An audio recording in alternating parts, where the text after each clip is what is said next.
Okay, welcome to our second to the last session of our conference series, How Austrian Economics Impacted My Life.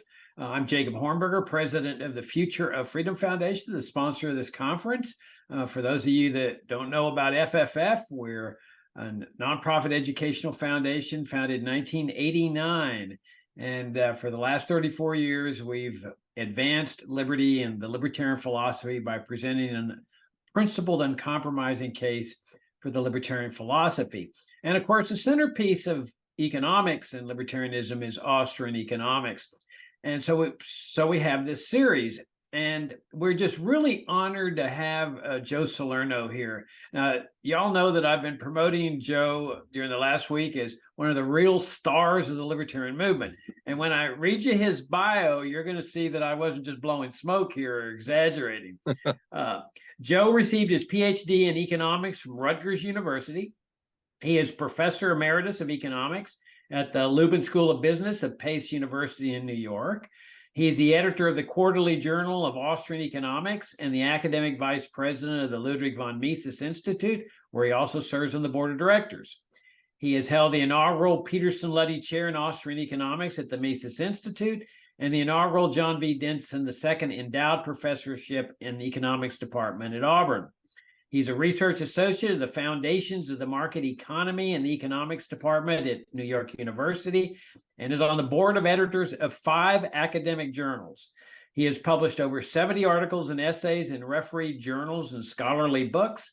His latest book is The Austrian School of Economics in the 21st Century, Evolution and Impact, co-edited with Annette Godard von der Kroon. He's the author of Money, Sound and Unsound by the Mises Institute, and is currently writing a book with Patrick Newman on the development of Murray Rothbard as a Misesian economist. In the last years, he has published several articles appearing in peer-reviewed journals, including Oxford Economic Papers, the European Journal of the History of Economic Thought, and the Journal of Institutional Economics.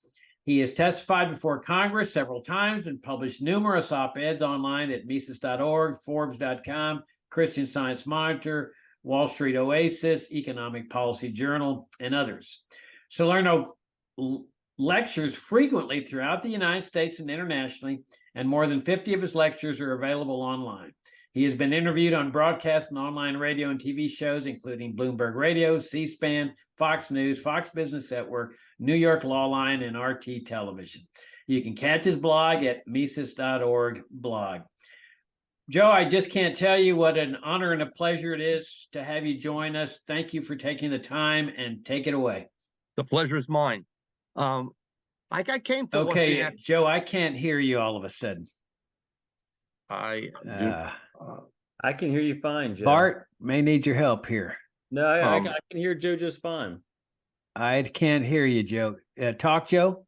Yeah, sure. Bart can hear me. You've been muted. For Hold on, let me check that mute button again and see if you muted yourself. I'm gonna call him real fast, Joe. Hold on. I'm fine. I'm not muted. No, don't hear you. Telephone Bart Fraser. Hello? Hello? You can hear him? I can hear Bart, yeah. Okay, I think I just got him now. Okay, thank you, Bart. Okay, go ahead, Joe. Can you hear me? I can hear you just fine, Joe. Yeah, go ahead. Bart says he can hear you fine. Yeah. Okay, great. Yeah, so I came to Austrian economics and the libertarian movement in sort of a circuitous way. It started when I was extremely young. I was 12 years old, and we had a cousin of my mother visiting from Italy. And everything was going along fine until my father found out that he was a card-carrying member of the Italian Communist Party. So a tremendous argument broke out. And of course, I didn't really know what they were arguing about. But I was very, very interested about what would make my father and this other man so passionate. I was hoping, of course, that my father would throw him out of the house or something would happen interesting. My mother interceded, and to make a long story short, everything calmed down. But from that moment onward, I was very interested in reading about communism. And so when I was in 6th and 7th grade, I read a lot of books, right-wing books about communism. And then a little bit later on, the Barry Goldwater campaign began, where Goldwater was running against Lyndon Johnson. And I was very interested in the campaign. I read the book that Goldwater had, or there was ghostwritten for Goldwater, called "Conscience of a Conservative," in which there were some libertarian free market positions stated and set out on economics. And a little bit later on in high school, my high school was a private boys Catholic prep school. And it was very interesting because it was really split between some young Catholic, they weren't priests, they were brothers, an order, a teaching order, who were very, very liberal, and they were sort of they like John JFK and Lyndon Johnson, and there was another group that were actors, 2 or 3 teachers, they're lay teachers, that were Birchers, that they belonged to the John Birch Society. So my high school was very politically charged. We had a lot of debates, and I became a conservative, not realizing that Goldwater was a conservative. I began labeling myself as such, and then I think it was my senior year in high school, I was given an assignment by one of the liberal lay teachers that we had, and it was to read both John Kenneth Galbraith's book Affluent Society and sections of Adam Smith's Wealth of Nations. So Galbraith's prose was very stilted, and he was very, he expressed his own values and so on, whereas Smith was very, in his writing, was very straightforward in trying to analyze the market economy and explain the social benefits of the economy. So after I took that course and read Smith, I realized I wanted to be an economist, and I never really thought more about it after that. So I went on to college at Boston College, which is a Jesuit college. And there I started to become more of a libertarian. I discovered the libertarian movement in my freshman year, and I began reading certain periodicals.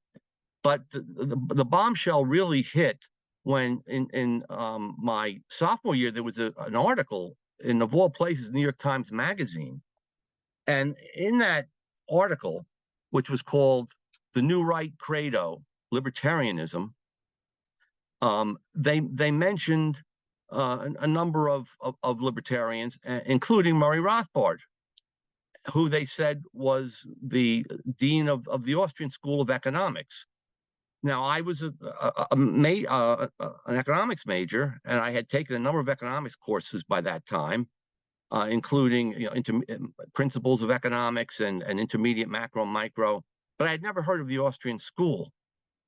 So I was very interested about learning more about it.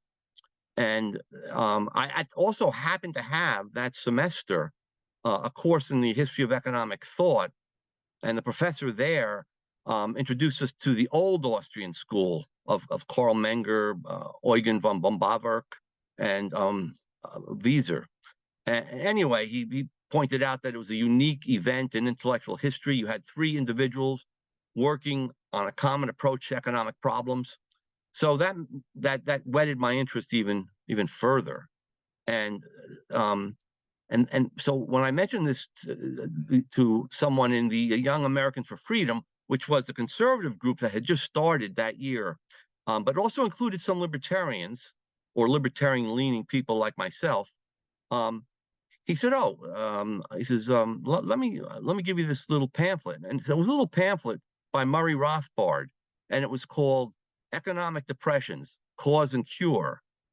And I read it in about 45 minutes, and I realized then and there that the macro courses I had been sitting through, principles of macroeconomics, intermediate macroeconomics, fiscal policy, and all these other courses, were full of baloney. and that the Austrian school, in that small pamphlet, had explained back in the 1930s and even earlier what the cause of business cycles were, what the cause of inflation and recession was. So I was very, very impressed by that. And I think at that point, I became an Austrian. Not that I had much knowledge. So when I went back for the summer, I scoured libraries to find works by Mises and Hayek and Rothbard, and I found one in a downtown city that had a lot of riots a few years before, and nobody was going to that library. So I got the books out, and that summer I was working as a janitor, and I remember sitting in the janitorial closet with all the cleaning supplies, probably poisoning myself from smelling them. I would complete my work very quickly and be done by 2 o'clock in the afternoon, and sit in the room and read America's Great Depression by Murray Rothbard. And of course, to that point, I had never met another Austrian or anyone that even knew about Austrian economics. And so, I felt very alone. I was alone. I was in a closet by myself reading a book. But when I came out of that closet, I was an Austrian economist. I did understand Austrian business cycle theory. And then I decided to go to graduate school. I purchased a lot of, there was a Books for Libertarians that was just starting. It was a mail order bookseller, and I got all the Austrian books I could get my hands on. I began reading them. I went on to Rutgers University for a PhD in economics, and I also had become at the same time the vice president of the New Jersey Libertarian Party, which had just started. And we had at our first convention, I was in charge of getting someone to be the keynote speaker. And I found out that Murray Rothbard just lived across the river in New York City. I was in New Jersey. And I just got up the courage to call him up on the phone and ask him to be our speaker for a paltry $75. And he agreed. And he came over, and we were just making small talk before his talk. And I mentioned that I was a graduate student in economics at Rutgers University, and that I had read his book, or a number of his books. And I was shocked by the reaction. I mean, he was so excited and enthusiastic, and he was frantically searching for a pencil to write my number down. And he told me he was going to put me in touch with some people in New Jersey who had a reading group that included Walter Block, another one of my libertarian heroes at the time. And he did. So I didn't think much of it. I mean, he gave a great talk, and then he left. And then, but a few days later, I did get a call from somebody in the reading group, and they took me to. They picked me up, brought me to the reading group. I met Walter Block, also Walter Grinder, another libertarian who was sort of prominent back in the 70s and 80s. And evidently they reported back to Murray Rothbard that they were impressed with me. So that summer, I was invited to go to his apartment in Manhattan, and where he would host libertarians and Austrians. And so I was a little bit timid. I was afraid that he would begin asking me things about Austrian economics or libertarianism that I would, and find out that I really didn't know that much. But anyway, when he greeted me at the door, I went with another student. He acted like I was an old friend. He says, "Oh, Joe, my boy, come on in." And it was a great evening. He did ask a lot of questions on libertarianism and my views on certain things, and also about Austrian economics. And we had a few interesting interchanges. At one point, we were discussing what should be done to looters, people who loot. His position was that, well, you can use force, obviously, to protect your property from a looter, but that if a looter got a hold of your property and was running away with it, you couldn't shoot him down.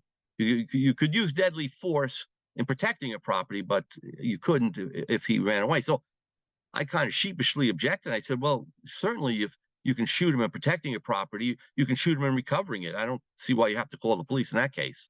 And so he responded, he says, you're someone I can now that's something I can have a conversation about. So whenever you gave a more radical position than he had, he was very happy. I also remember discussing, this is pretty interesting, views on what would happen after the Libertarian Revolution. What should happen to state-owned property? So I suggested that it be sold off and the money given back to the taxpayers, or that it could be given to, for example, the postal workers could be given the post office, and the public schools could be given to the teachers. And he didn't like either of those alternatives, because they involved the state having to carry out some duties, and also wouldn't get the property back quick enough. So his solution was that it should go to the heroes of the Libertarian Revolution, which I thought was pretty funny. But all in all, he was a great guy, and I became pretty good friends with him. And later on, after I became a professor at Rutgers University and then Pace University, we would meet for luncheons and in New York City and Manhattan. And he was just so intellectually humble. He liked, and actually before I talk a little bit about that, he also liked real people, what he called real people. People who had real jobs in the real world, people who liked American culture, like himself. He loved James Bond movies. He loved Matt Helm detective novels. He really esteemed the Godfather movies. I mean, he was really embedded in American culture because he believed that it had really developed out of a quasi laissez-faire system. So it was a natural culture. Excuse me. So I was at a few conferences with him in which there was, from which I have some interesting anecdotes. At one conference that I was at, he was notorious for being a night owl and staying out late and wanting to talk to the graduate students and other young professors late into the evening. So one night he wanted to go out and get something to eat at midnight, and he loved Denny's restaurants. Anyway, I had a car, and a bunch of us piled into the car, and we searched for an hour for some place to eat, and every place was closed. This was Hartford, Connecticut, not really a hopping city.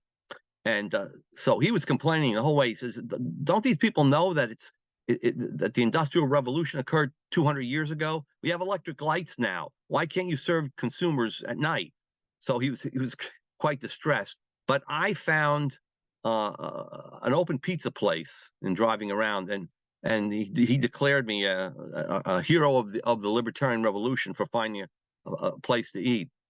One other interesting conference that I attended with him was one on kind of a dry topic of economic methodology, and it occurred at West Point.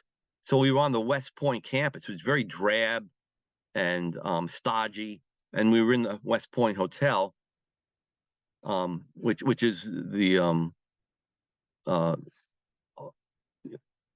West Point is the college for Army officers. In any case, Murray, after the second day, he was getting antsy.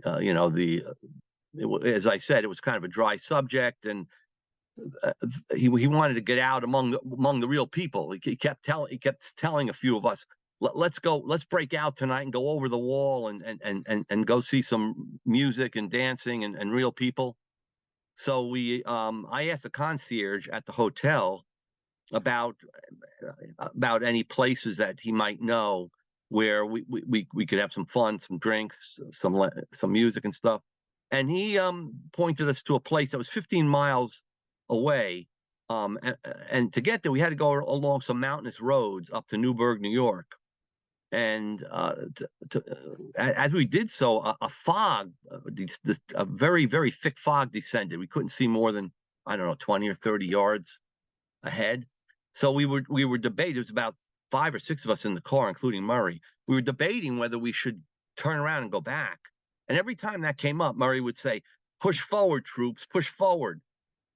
So we wound up finding the place and having a great time. And Murray there was a lot. It was a period of disco music. There was a lot of disco, but Murray had a very good voice, and he was singing along with it. And on the way back in the car, he was serenading us with a few lines that he remembered from a disco song. I can still remember it was on the radio by Donna Summer. So he was just a regular guy in his personal life, and just loved laughter and loved hanging around and absorbing the culture. In fact, when we were at the club, he was saying that it was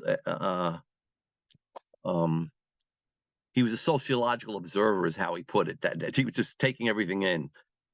Anyway, so when I was fortunate, as I said, to have lunch with him 1 or 2 times a semester, and so when I did have lunch one time, it was during the period that he was writing his great work, 2-volume work on the history of economic thought, Austrian Perspectives on the History of Economic Thought, and it hadn't been published yet. So we sat down to lunch. We were eating lunch, and he talked for about an hour about all the great new good economists that he found, some of the underrated economists who should be better known, or some of the other economists that were well known but were just terrible, and all the new insights. But so I was fascinated by what he was saying, and I didn't say a word, which was uncharacteristic. I usually, we usually have a back and forth. And so after an hour, he appeared a little bit sheepish, and he said, "Oh, I'm sorry, I'm monopolizing the conversation." But that just shows his intellectual humility, because I mean, here it is. He's one of the greatest. Well, he is the greatest Austrian economist living at the time, and for him to think that I would not be engaged in what he was saying, and that I was bored was crazy. I was getting a private seminar about a work that had not yet been published yet. So I was one of the few that was hearing all this, and it was, again, something I would have actually paid to hear. So those are my experiences with Murray, and I think he's probably the biggest he is the biggest my biggest intellectual influence, and he really did help me to develop a research program. So let me just say a few things about the ideas of Austrian economics that I think are extremely important, and then I'll take questions. First of all, one of the most important things about Austrian economics, and I coined a word to describe this back in the early 2000s, and it's now sort of in general use among Austrian economists. Austrian economics is causal realism. Now, what that means is that it's really aimed at finding out, investigating, and explaining the causes of real prices, interest rates, wages that are paid on real markets in the economy. It's not interested in explaining how equilibrium prices are formed. If everybody had perfect knowledge, what would prices be? And because people don't have perfect knowledge, prices aren't perfect. Well, prices are more than adequate to allow entrepreneurs to use these prices to economically calculate how or what are the best and most valuable uses of economic resources. Because what economics is all about is these, and what the economy, where the economy actually comes from, is from human beings choosing and acting to satisfy their most important wants. So all the skyscrapers, the factories, the airplanes, all the visible manifestation of economic activity that we see can all be traced back and is traced back by Austrian economics to the human soul in some sense, to the conflict of desires for different things that we want. And because we have these conflicting desires for different things, and our wants are unlimited, but yet resources in the real world are limited, so that we have to choose. We have to rank things as more or less important to ourselves, and then choose to spend our money or our energy or our time in trying to obtain those things that are most important to us. And that was the original insight of the founder of the Austrian School of Economics, who was Karl Menger. And so that's economics. Economics is what we call methodologically individualistic. It focuses on the individual and builds up the explanation of the overall economy from individual choices and actions and expectations. And I think that's how I would summarize Austrian economics. Also, one other point, since we're living in an age where everyone's pushing for socialism, unless you have real prices, and that is prices determined on the market by buyers and sellers, who own not just consumer goods and are buying and selling consumer goods, but who also own factories and their own labor and natural resources, and trade these things, and thereby cause prices to emerge for those things. If you do not have that, if you don't have prices for every good in the economy, there's no way to determine the most valuable uses of resources. You need prices of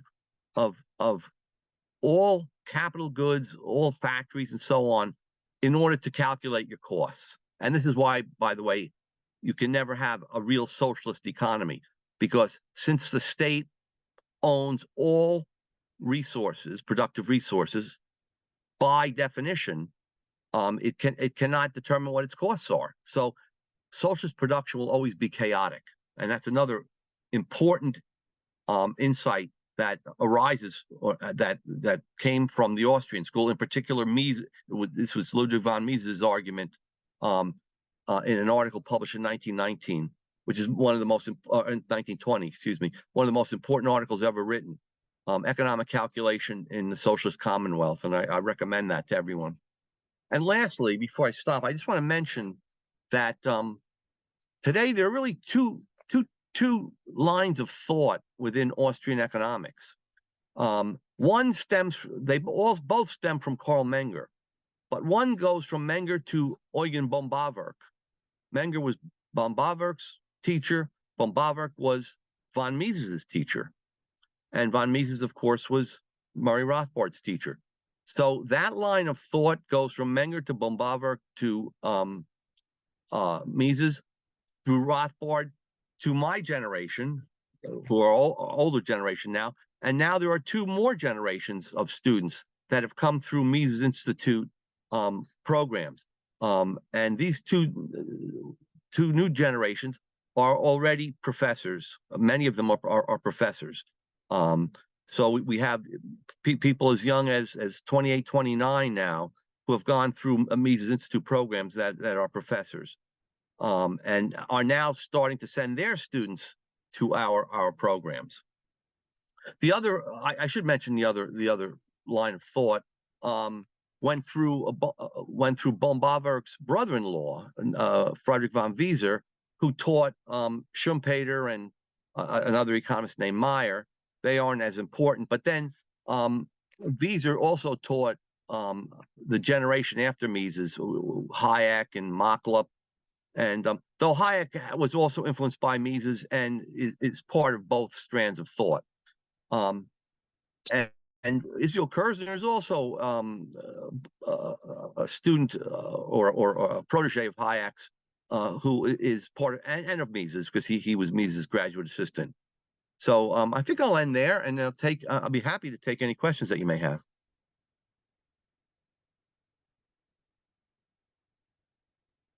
All right. Excellent presentation. Thank you so much, Joe. You know, you're our fifth presenter, and you're the first one to really give a really nice synopsis of Murray Rothbard. I mean, everybody's mentioned Rothbard, and of course, he's a giant in Austrian economics and libertarianism, but to get these personal accounts this is a first. Is really nice to learn a little bit, because most of us, we just learned about Murray Rothbard from his books, and it's nice to get the personal account. I couldn't help but smile when I heard you describing coming out of the closet as an Austrian. and how you probably had your lungs forever destroyed by those chemicals in that janitor's closet. And then there was another comment I wanted to make about now you were at Rutgers when all this was taking place, when you were hanging out with Murray, right? I mean, is this? I was at Rutgers as a graduate student, and interacting with him as a graduate student. In fact, I did have him come and speak to the faculty, as a graduate student. But then I graduated.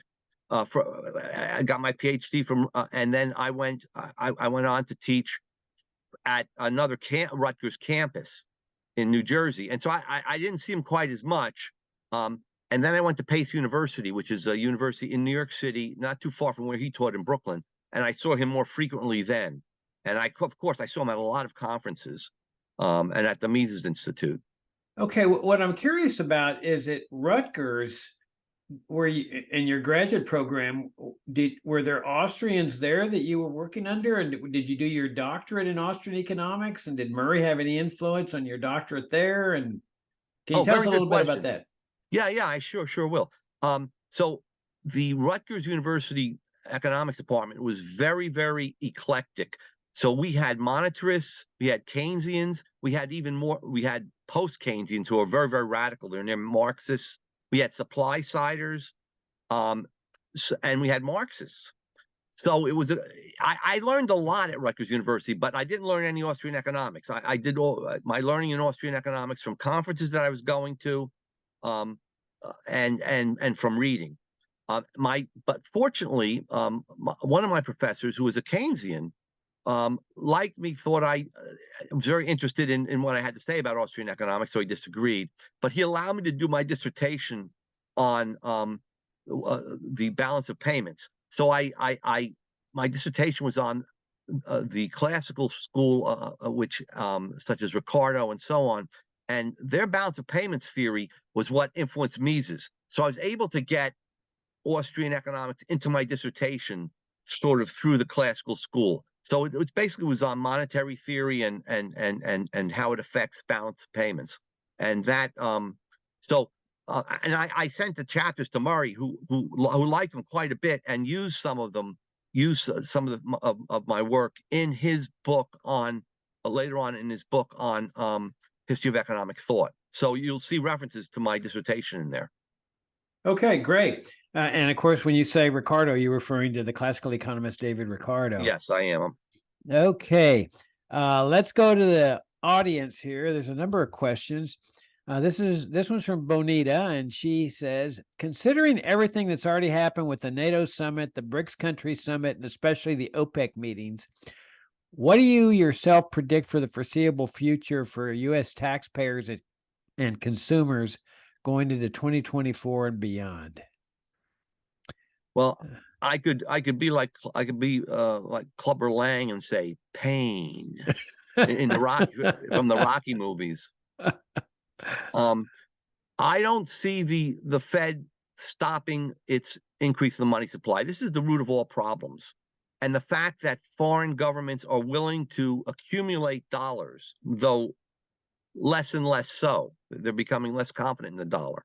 But what could happen is if places like China and Brazil and so on begin unloading the government securities that they own, that will drive that is selling them on the world market. That will drive their prices down, and it will drive up interest rates, and it will also destabilize our financial system.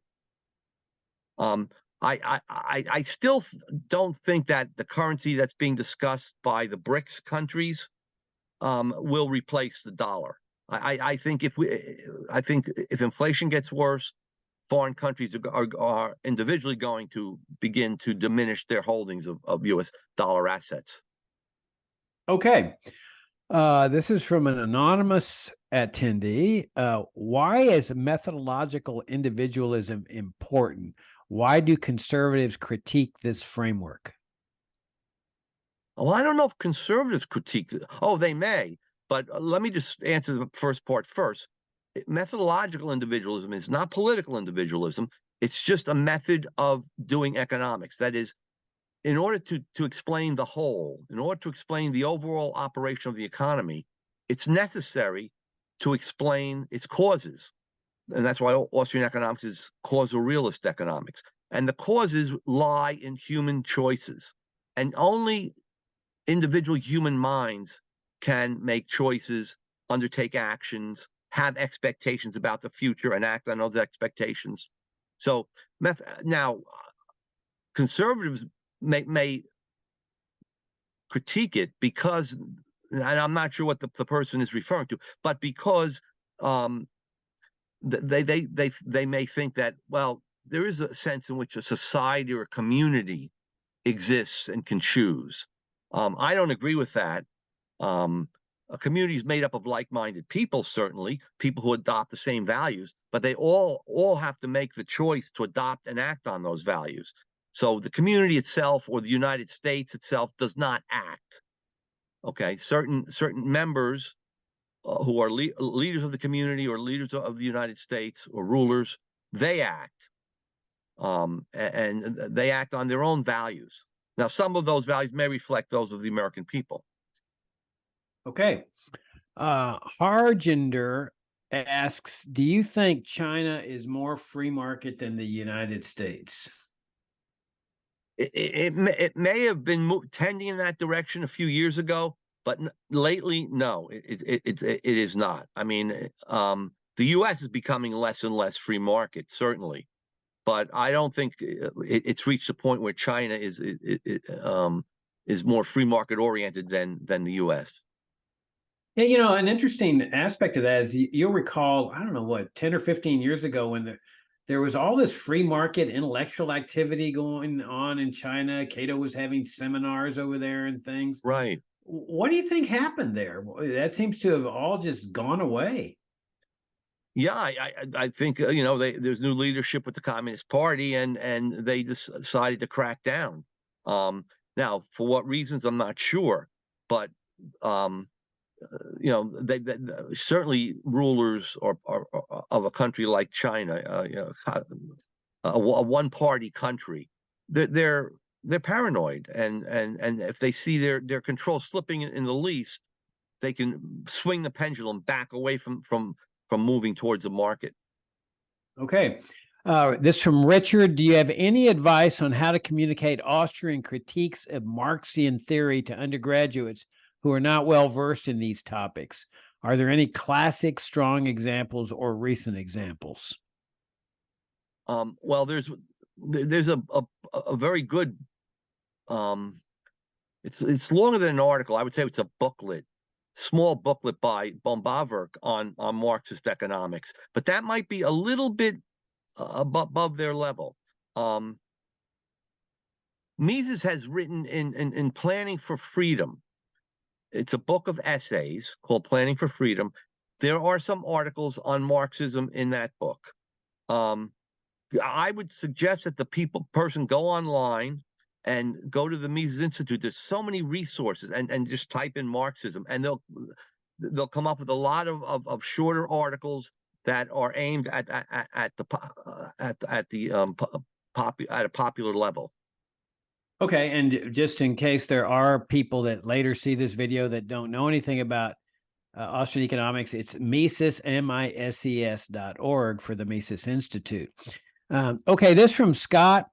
Did you attend the YAF convention in St. Louis, Missouri in August 1969, and what is your take on that event?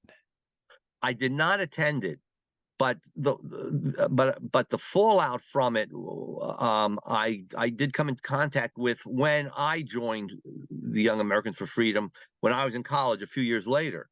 There were both traditionalists and libertarians, and I think it was a milestone in that libertarians were becoming self-aware realized that they really had nothing in common with the pro-war conservatives, the Buckleyite conservatives. So I think that split kind of finalized the development, I guess, or the beginning of the libertarian movement among young people. Yeah, as a personal anecdote, that there was a guy there that burned his draft card that set the conservatives off.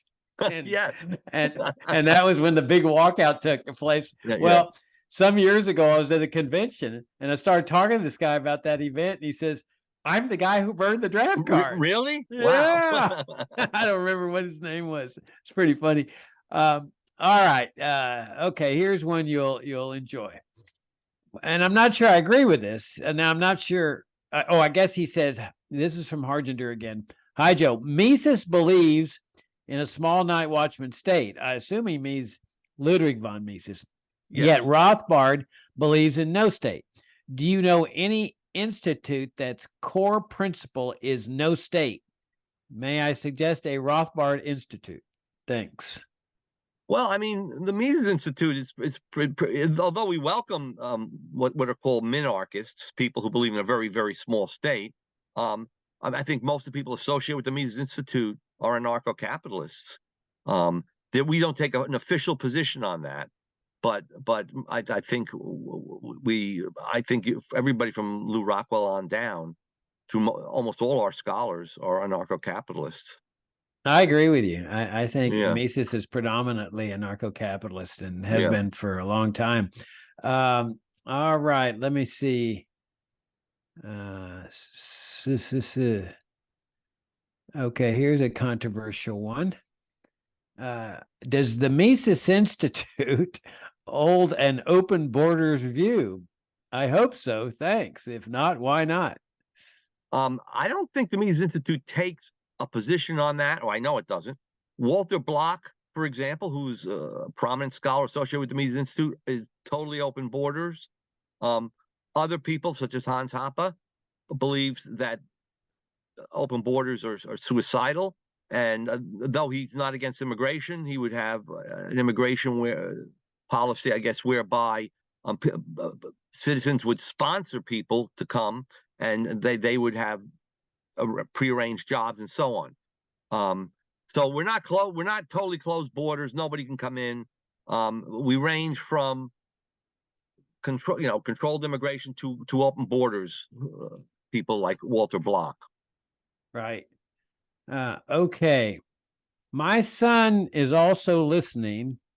What could you say to him? He's 13 years old, to convince him not to become a socialist. Here's your big challenge, Joe. Well, there'll be shortages of video games and books and there'll be long lines even for foods that kids like. I mean, that was all true in the Soviet Union. Children's clothing was in very short supply, because without prices, the targets were how many yards of clothing. Yards of clothing was a target that was assigned to each textile factory or clothing factory, and so they made a lot of large size clothing. So petite women and children had to wear misfit clothing. That's a great answer. One other question I wanted to ask you was on the socialist calculation situation. I agree with you. That's a critically important point. Can you tell a little bit about the socialist calculation debate that was taking place between what was Mises and? Well, there were two. One was in the 1920s between Mises and German economists who really didn't know much economics. But then in the 1930s, it was taking place. Mises was involved, but Hayek was involved even more than Mises, and that was between Mises and Hayek on the one hand, and British economists and American economists. But basically, what used to be the position before Mises wrote his famous article, very briefly, the position was that there were all these crazy socialist schemes out there by what were called the utopian socialists, and everybody would eat in a common kitchen, and they had all these plans. Well, that was easily refuted by the classical economists who just asked the question, who's going to take out the garbage? Who's going to do the dirty jobs in these utopias? And so Marx, realizing that he could not answer the classical economists, basically said, anyone who talks about what a socialist future might look like is unscientific, because socialism is going to come regardless of what any of us think it will look like, because capitalism is breaking down and will break down. So Marx then came up with this notion of scientific socialism, in which you don't talk about socialism, you only talk about the ills and the destruction caused by capitalism. Mises then pointed out that without prices, you can't have socialism. So Mises broke the taboo against discussing what socialism would look like. And what he pointed out was that it would look like chaos. And that's when socialist economists realized he has a point, because if the state owns all the property, there can be no exchange. Okay, there's only one monopolist who owns all the means of production, so you can't have any exchange. And so you had all these stupid answers in the 1920s by German socialists who were trying to say things like, well, we'll just tell the managers to do the exact same things that they were doing the day before we became a socialist society. But of course, Mises points out then you would never change. There would be no technological innovation. There'd be no response to new consumer wants and so on. So Mises easily refuted that. But then in the 1930s, we had much more sophisticated responses to Mises and Hayek. And one of which was, well, we now have what's called general equilibrium theory, which is really trying to describe the economy by a system of equations of supply and demand. So if you had enough information, you could feed them into, you could put them in the form of equations, and then there were no computers then. But if you had computers, you could then solve those equations for the right prices and the right quantities. But Mises but first Hayek pointed out, well, first of all, it would be almost impossible to get that information together in a timely fashion. And secondly, even if you did and you solved them, it would be years, it would take years, because there were no computers then. Mises took a different view. He said, look, all the equations tell us is what we would have, what we should produce and what the prices should be in a never world where everything is perfectly adjusted. But in the real world, there's continuous profits and losses. Entrepreneurs are making mistakes. No one knows the future with certainty. So bottom line is, Mises' response was, mathematics doesn't give you cannot be applied to a dynamic world where things are constantly changing, errors are being made, and corrections need to be made. That's where you need profits to know what to do and losses to know what to avoid. Okay, excellent answer. Can you speak on Rothbard's movie reviews? He seemed to cross all disciplines. Have you ever considered writing on popular topics? Those are two separate questions, I guess. Yeah, so Rothbard loved old-fashioned movies. He loved John Wayne movies. He loved James Bond movies. Those were his two favorite. And he thought the best movie ever made were the two Godfather movies, which he compared to sort of Westerns. He thought that, the gangster movie was also grew out of American culture. And so he thought that the mafia, for the most part, provided goods and services that consumers were prohibited from getting by the state. And that they had to use, because they couldn't go to courts if there was any disputes, they had to use as Rothbard would put it, ultra rigorous methods of enforcing contracts. So he thought that the Godfather movie, the Corleone family, they were good guys in some sense. Okay, I think that wraps it up. Okay. No way, I got one more. Sure. From Rothbard to Hoppe. Any comment? I'm not sure what he's referring to, but well, I could just say that Rothbard founded his libertarianism on natural law, whereas Hoppe believes in these ethics of argumentation, which I'm not a philosopher and I'm not equipped to explain exactly what that is. But basically, the fact that once people engage in arguments with one another, saying that socialism might be better than capitalism or vice versa, they're demonstrating the ownership of their own bodies. And they're conceding the ownership of the other person's body by trying to convince that person of their view. So that, I mean, that's the foundation of Hoppe's philosophy of libertarianism. But you know, you'd have to ask David Gordon if you want to go further than that. He's a great philosopher, and he's there at the Mises Institute yes, too. he is. Yes. Well, you know, Joe, when we put this thing together, we wondered whether there was going to be overlap and duplication. And so far, with 5 great Austrian speakers, there has been virtually no overlap or duplication. And it's just, I'm glad to hear that. It's just been a fantastic series, and you really you brought Murray Rothbard to life for us here. It's really nice. So I just thank you. Yeah, thank you. Appreciate all the work you've done for Austrian economics and libertarianism. And if people want to get more, I guess your blog there at Mises.org. Anything else you'd recommend? No, they can just look on Mises.org. I have hundreds of popular articles on there. So there is a Fed movie that we have a Fed movie that a video that was made in 1996 that's being updated and should be done in a year, within the year, about, you know, the new Fed, so-called new Fed, which is really the old Fed, old wine in new bottles. All right, next week we got the great Richard Ebeling. Y'all know Richard. He's a co-host of the Libertarian Angle with me here at FFF. He was the academic vice president of FFF when I started this foundation in 1989. At that time, he was the Ludwig von Mises Professor of Economics at Hillsdale College. That should give him some immediate credibility. He went on to become the president at the Foundation for Economic Education, which has had a long connection to Austrian economics. And so I'm sure that you'll greatly enjoy Richard's insights and his sense of humor as well. Joe, I can't thank you enough. It's been an honor and a pleasure. Thank you so much for taking the time to share personal anecdotes as well as your insights into Austrian economics. Okay. Pleasure was mine. Okay. Good night. Good night.